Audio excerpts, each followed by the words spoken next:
Salut tout le monde. Alors encore un petit tuto aujourd'hui. Sur un petit truc, c'est que moi je suis un peu embêté, c'est que je vole à la maison avec ça. Ça, je suis pas embêté avec, hein, il marche super bien. Donc c'est un 8X, un Tiny 8X de chez LD ARC, c'est un King Kong. Donc c'est le plus gros des Tiny et c'est surtout celui qui a une frame qui est hyper costaud, réputé incassable. Son seul défaut, son très gros défaut, c'est que il n'a pas d'OSD. Donc c'est-à-dire que je ne vois absolument rien en termes de VBAT quand je vole avec. Alors après avoir volé un petit peu avec, on se rend vite compte que de toute façon au bout d'un moment, si jamais on va à fond de batterie et qu'on nique les lipos, ce que j'ai pas envie du tout et ce qui est pas bien du tout, de toute façon au bout d'un moment on perd le VTX. Cette laine là devient rouge, sauf que quand on vole en FPV on ne la voit pas. Voilà, donc on m'a conseillé de voler pas plus de 3 minutes. Ah bah oui, mais c'est bien de voler de pas plus de 3 minutes. Au début je volais avec mon téléphone et puis comment ça s'appelle, un minuteur sur mon téléphone. C'était sympa, mais j'ai très vite arrêté ça. Donc je vais vous montrer un truc, c'est qu'en fait elle fait des trucs super. J'ai fouillé un peu, j'ai trouvé, je sais pas si vous êtes au courant ou pas, mais voilà, moi j'ai trouvé des trucs qui sont vraiment pas mal. Alors, du coup, vous voyez, sur mon écran, j'ai deux compteurs. J'ai un compteur de 3 minutes et j'ai un compteur à 0 minutes. Comment est-ce qu'il fonctionne? Eh ben, c'est simple, c'est que à partir du moment où, je vais vous montrer ça comme ça, à partir du moment où, voilà, j'actionne le, alors je vérifie, ouais, à partir du moment où j'actionne le throttle, hop, voilà. Mon compteur, j'ai un compteur en haut qui s'incrémente, qui va me dire combien de temps j'ai volé complètement. Et en bas, j'ai un compteur qui décrémente, donc qui décompte. Et qui, du coup, quand je vais baisser le manche, hop, il va arrêter de compter. Aussi bien sur le vol total que sur le décompte. Il considère que quand je suis à 0, ça n'a plus besoin de compter. Je remonte le manche, il se remet à décompter. Voilà. Et je me repose, il arrête de nouveau. Voilà. Voilà. J'ai mis 1 minute, mais c'est peut-être pas assez long pour vous expliquer, j'aurais dû mettre plus longtemps. Et donc du coup, quand j'ai fini de voler, parce que bien sûr, il va m'alerter que j'ai dépassé le temps ou que j'approche du temps, ça je vais vous expliquer aussi.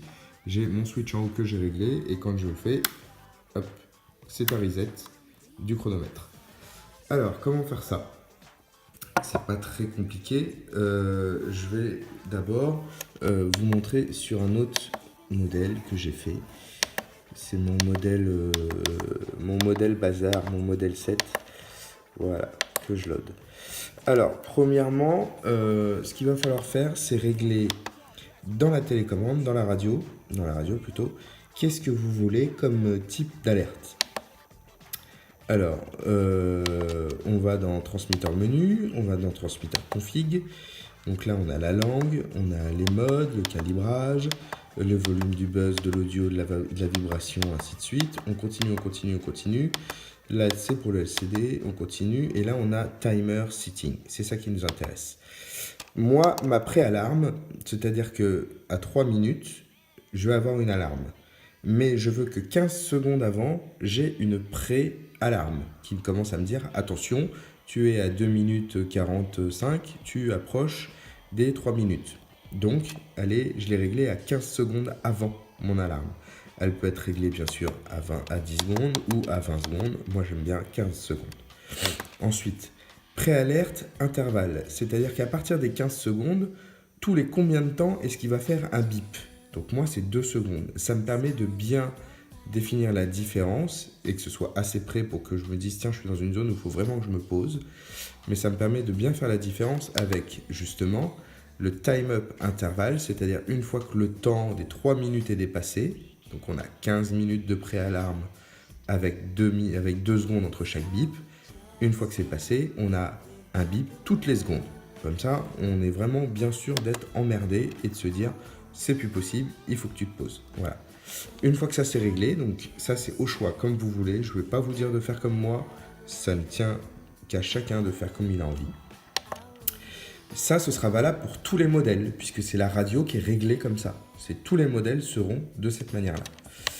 Ensuite, derrière, par contre, la différence, c'est que quand on va dans le modèle menu, la première chose qu'on va regarder, c'est ce qu'on va régler en affichage sur ici. En affichage. Donc, vous voyez, moi j'ai réglé autre chose déjà en attendant, c'est parce que 30 secondes c'est plus court pour vous montrer. Donc, cal timer, on peut en avoir 4, mais on peut en afficher. Alors, moi j'aime bien afficher ma valeur de throttle, mais on pourrait afficher 3 timers, comme on peut afficher 2 timers plus le throttle, ou un timer plus 2 autres valeurs, ou ce que vous voulez. Moi j'aime bien comme ça, c'est ce qui était d'origine. Donc, dans modèle menu, et là c'est par rapport à chaque modèle, on va dans Main Bench Config et là on a les box. Donc les box c'est ce qui est affiché. Vous voyez en box 1 c'est la voie 3. Donc la voie 3 c'est mon throttle. Et derrière en box 2 j'ai mon timer 1 et en box 3 j'ai mon timer 4. J'ai fait exprès de différencier. Ça pourrait être le 1 et le 2 si vous voulez. C'est comme vous voulez. Ça c'est propre à chacun. Et du coup après, une fois qu'on a le modèle setup, donc où on règle le bind et ainsi de suite, le mixeur pour nos voix, on a timer ici. Et quand on va dans timer, on a timer 1, le premier. Donc moi le premier, ce que j'aime bien, c'est que ce soit une montre. Une montre qui va me dire combien de temps j'ai volé depuis que j'ai commencé à accélérer. À chaque fois que j'ai accéléré, à chaque fois que j'ai mis du throttle, combien de temps j'ai volé. C'est pas un décompte, au contraire, je compte. Ça me permet de savoir si j'ai volé 3 minutes 30, 3 minutes 40, 3 minutes 50 ou 4 minutes, voilà, ou moins. Donc, on va dans Stopwatch. Ensuite, derrière ici, je vais changer par exemple, si vous voulez que ce soit sur l'accélérateur, donc à partir du moment où vous mettez du throttle, pour pouvoir l'activer, et ben, vous montez le throttle, il va vous mettre throttle tout seul. Voilà, ça marche un peu comme le reste. Pareil pour le reset SG. Si je mets sur G0, il va compter que c'est G0 qui est reset. Si on met G1, il va compter que c'est G1. Voilà. Ensuite, derrière, on continue à descendre et on va voir qu'on va passer sur timer 2. Là, je laisse sur none. Je ne mets rien. Timer 3, je ne mets rien. Timer 4, parce que c'est lui que j'affiche. Alors, mettez pas trop de timers. 2 timers, c'est bien. Un qui compte et un qui décompte. Parce que sinon, après, derrière, vous allez vous perdre complètement.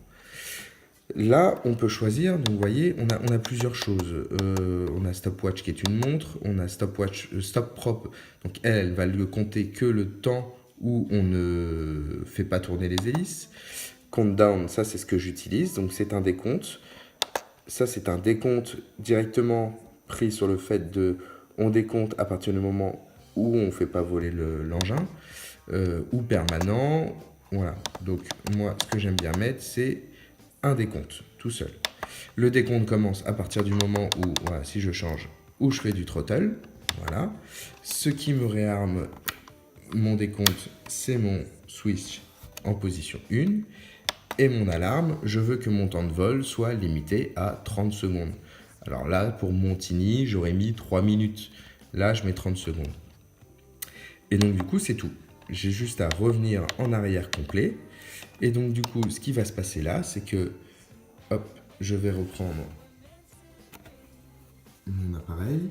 C'est que, bien sûr, ça, il faut que ce soit vers le bas.